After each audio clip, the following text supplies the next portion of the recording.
여러분, 동방박사 이야기하면 뭐가 떠오르세요? 아마 크리스마스 카드에 나오는 평화로운 장면? 뭐 그런 거겠죠? 그런데 만약 이 익숙한 이야기 속에 우리가 전혀 예상치 못했던 깊고 거대한 의미가 숨겨져 있다면 어떨까요? 오늘 저와 함께 그 비밀의 문을 한번 열어보겠습니다. 네, 바로 이 장면이죠. 세 명의 현자, 반짝이는 별, 구유에 누운 아기. 우리 모두에게 아주 익숙한 그림입니다. 하지만 이 그림의 표면 바로 아래에는요, 사실 권력과 예언, 그리고 온 우주를 관통하는 거대한 계획에 대한 이야기가 숨어 있어요. 자, 지금부터 이 익숙한 그림을 한 조각씩 다시 맞춰보도록 하죠. 자, 모든 것의 시작은 바로 이 질문이었습니다. 유대인의 왕으로 나시니가 어디 계시냐? 이게 그냥 단순한 질문처럼 들리세요? 천만에요. 당시 예루살렘의 심장부에서 이 말은요, 기존 권력에 대한 아주 대담한 정면 도전이었고 거대한 폭풍을 예고하는 선언이나 마찬가지였습니다. 네, 그래서 이 이야기의 첫 번째 아주 중요한 핵심으로 들어가 볼게요. 바로 두 왕의 이야기, 즉 피할 수 없는 권력의 충돌입니다. 그럼 당시 왕이 누구였을까요? 바로 헤로드 왕입니다. 로마 제국이 세운 꼭두각시 왕이었죠. 그래서 늘 자기 자리가 불안했어요. 편집증에 가까울 정도로 권력에 집착했고 조금이라도 위협이 된다 싶으면 가족까지 죽일 정도로 잔인한 사람이었습니다.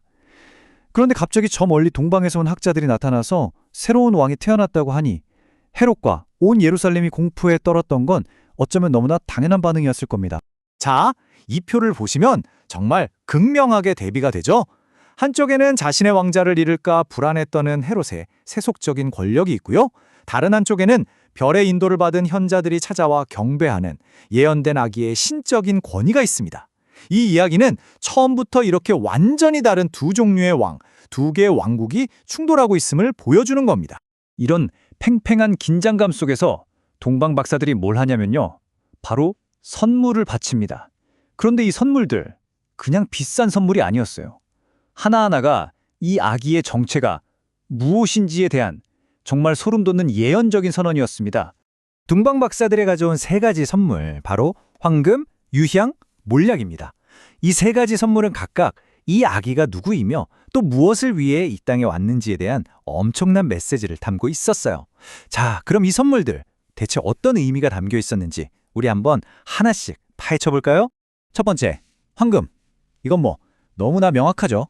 황금은 예로부터 왕에게 바치는 최고의 예물이니까요. 이 황금을 바쳤다는 건 우리는 당신을 우리의 왕으로 인정합니다 라는 뜻입니다. 단순히 유대의 왕을 넘어서 모든 민족의 경배를 받을 만왕의 왕이라는 선포였던 거죠.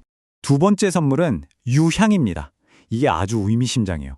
유향은 성전에서 오직 하나님께 제사를 드릴 때만 사용하던 아주 거룩한 향이었거든요. 만약 그냥 평범한 인간 왕한테 이걸 바쳤다? 와, 이건 신성모독이었을 거예요. 이 선물은 지금 자신들이 경배하는 대상이 인간을 넘어선 신적인 존재, 즉 하나님 자신이라는 것을 고백하는 행위였습니다. 그리고 마지막으로 진짜 정말 충격적인 선물이죠. 바로 몰약입니다. 몰약이 뭔지 아세요? 죽은 사람의 시신이 썩지 않도록 바르는 방부제였습니다. 아니, 갓 태어난 아기한테 죽음을 상징하는 선물을 준다니 상상이 되세요? 이건 이 아이의 탄생이 결국 죽음과 희생으로 완성될 운명이라는 걸 이 이야기의 맨 처음부터 암시하는 섬뜩하고도 놀라운 예언이었습니다. 자, 그럼 여기서 이런 질문이 생길 수밖에 없어요. 왕이고 신인데 왜 하필 희생될 운명을 타고난 구원자가 필요했던 걸까요? 성경이 말하는 근본적인 문제는 다른 곳에 있는 게 아니라 바로 인간의 마음, 그 본성 자체에 있다고 봅니다. 우리 스스로의 힘으로는 도저히 해결할 수 없는 깊은 부패의 문제, 바로 이것이 왜 외부로부터 오는 신적인 해결책, 즉 구원자가 필요한지에 대한 답입니다. 바로 이 문제를 해결하기 위해 온 존재, 그게 바로 그리스도라는 칭호에 담긴 의미입니다. 기름 부음 받은 자, 다시 말해 인류를 그들의 근본적인 문제로부터 구원하도록 선택된 유일한 구원자라는 뜻이죠. 이 아기는 바로 이 거대한 사명을 위해 태어났다는 것입니다. 그런데 여기서 중요한 건 사람들이 기대했던 그런 왕이 아니었다는 거죠. 로마의 압제에서 이스라엘을 해방시켜줄 그런 정치적인 영웅이 아니었습니다. 그의 목적은 훨씬 더 근본적인 것, 바로 사람들을 그들 자신의 죄로부터 구원하는 것이었어요. 그리고 그걸 위해서 전능한 신이 직접 연약한 인간의 모습으로 와야만 했다는 것. 이것이 이 이야기의 가장 파격적이고 핵심적인 부분입니다. 왕, 신, 그리고 희생제물. 아니, 이 상상도 할 수 없는 거대한 계획을 움직인 그 궁극적인 동기는 대체 뭐였을까요? 성경은 단 하나의 아주 강력한 답을 제시합니다. 그리고 그 답이 바로 이 유명한 구절에 담겨 있습니다. 이 모든 것은 어떤 의무나 계산이 아니라 정말 순전하고 지극한 사랑의 행위였다는 것이죠. 길을 잃고 헤매는 인류를 다시 되찾기 위한 하나님의 자발적이고 값비싼 희생이었습니다. 여기서 모든 퍼즐 조각이 딱 맞아떨어지는 거예요. 동방 박사들이 바쳤던 그 예언적인 선물, 몰약 기억나시죠?